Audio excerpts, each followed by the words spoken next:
தேர்தல் ஓய்ந்துவிட்ட நிலையில் வாக்கு எண்ணிக்கை யார் வெல்லப்போவது என்பது போன்ற பேச்சுக்களால் பரபரப்பு இன்னும் குறையாமல் தான் உள்ளது தமிழக அரசியல் வட்டாரத்தில். இந்நிலையில் தாவேகா தலைவர் விஜய் திருச்செந்தூர் முருகன் கோவிலுக்கு சென்று சத்ரு சம்ஹார யாகத்தில் கலந்து கொண்டுள்ளது கவனம் பெற்றுள்ளது. விஜய்க்கு அவரது ஜோசியர் சொன்ன தகவல் என்ன என்பது பற்றி செய்திகள் தற்போது உலவி வருகின்றன. தமிழ்நாடு சட்டமன்ற தேர்தல் முடிந்து வாக்கு எண்ணிக்கைக்காக அனைத்து கட்சிகளும் காத்துக் கொண்டிருக்கும் சூழலில் பல்வேறு கணக்குகளின் அடிப்படையில் தங்களுக்குத்தான் வெற்றி என அனைத்து முனை கட்சிகளும் நம்பிக்கையோடு கூறி வருகின்றன. அதன்படி தமிழக வெற்றிக் கழகம் தரப்பில் 140 சீட்டுகளுக்கு மேல் வென்று நாம் ஆட்சியை பிடிப்போம் என விஜய்க்கு சொல்லப்படுவதால் தற்போது விஜயும் நம்பிக்கையோடு உள்ளார். இத்தகைய நம்பிக்கைக்கு காரணம் மக்களின் வார்த்தைகள் தான். தேர்தலுக்கு முன்பாகவும் பின்பாகவும் ஒவ்வொரு தொகுதியிலும் பெரும்பாலான மக்கள் மத்தியில் ஒரு மாற்றமாக விஜய் வரட்டும் என்ற குரல் ஒலித்துள்ளது. கரூர் சம்பவம் முதல் தேர்தலுக்கு முந்தைய நாள் வரை விஜய் சரியாக பிரச்சாரம் செய்ய முடியாமல் போன போதெல்லாம் அதை விஜயின் இயலாமை என பார்க்காமல்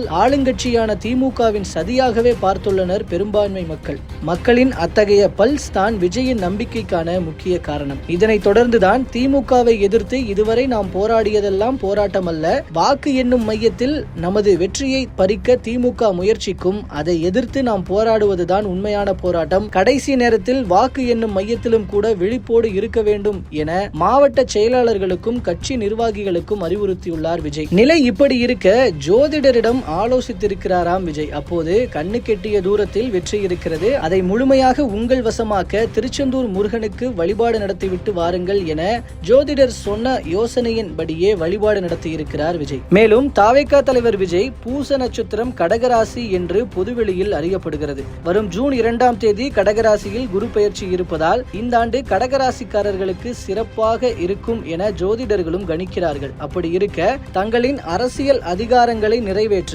கடலோர தலமான திருச்செந்தூரில் முருகனை வழிபடுவது கடகராசிக்காரர்களுக்கு இருக்கும் தடைகளை போக்கி வெற்றிக்கான வேகத்தை கொடுக்கும் என நம்பப்படுகிறது. எதிரிகளை வெல்லும் ஆற்றலையும் சம்ஹார மூர்த்தியான திருச்செந்தூர் சுப்பிரமணிய சுவாமி வழங்குவார். எனவேதான் விஜய் தனது ஆன்மீக சுற்றுலாவை திருச்செந்தூரிலிருந்து தொடங்கி இருக்கிறார் என கூறப்படுகிறது.